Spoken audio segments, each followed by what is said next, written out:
I've been in the industry for almost 18 years now, turning 19. 18 years, grabe. 18 years. So, minahal, Full-time. minahal mo ang industry, hindi mo iniwan. Hindi. So, thank you, sir. Thank you, thank you. Yeah. 18 going 19 years na ng full-time. Full time. Yeah. Oh, thank you, sir. Kasi, isa kami sa nag-benefits ng mga teaching mo noon eh.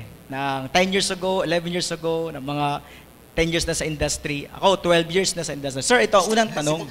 Ano po ang magiging future namin sa networking kung gawin namin itong full-time? Tanong to ng mga, alam mo, Oo. Nagdadalawang shaky isip. pa. Oo. Oo.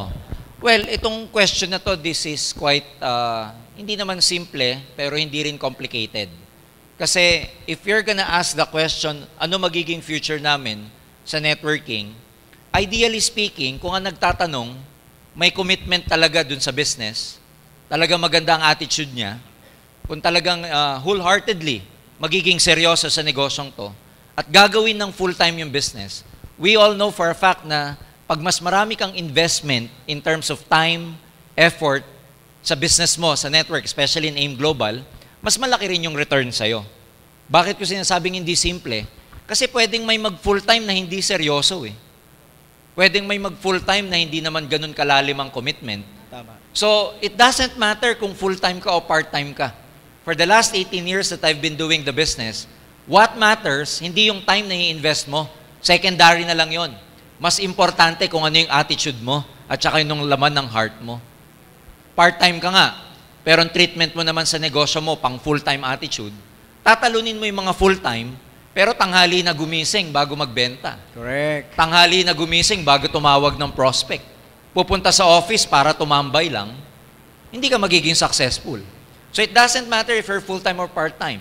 The important thing is, tama yung attitude mo na gagawin mo yung business natin. Ngayon, kung tama yung attitude mo, tapos sinamahan mo pa ng pagiging full-time, well and good. Napaka-clear ng future mo rito. As they say, payamang ka talaga sa negosyong to.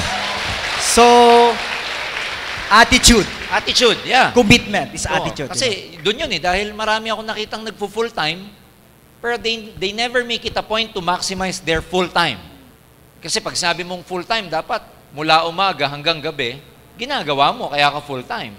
Pero kung full-time ka, pero after lunch ka na umalis sa bahay, tapos wala ka pang prospect na ipapakausap sa upline mo, wala ka pang one-on-one, tumambay ka lang sa mga centers, BCO o head office, hindi ka full-time.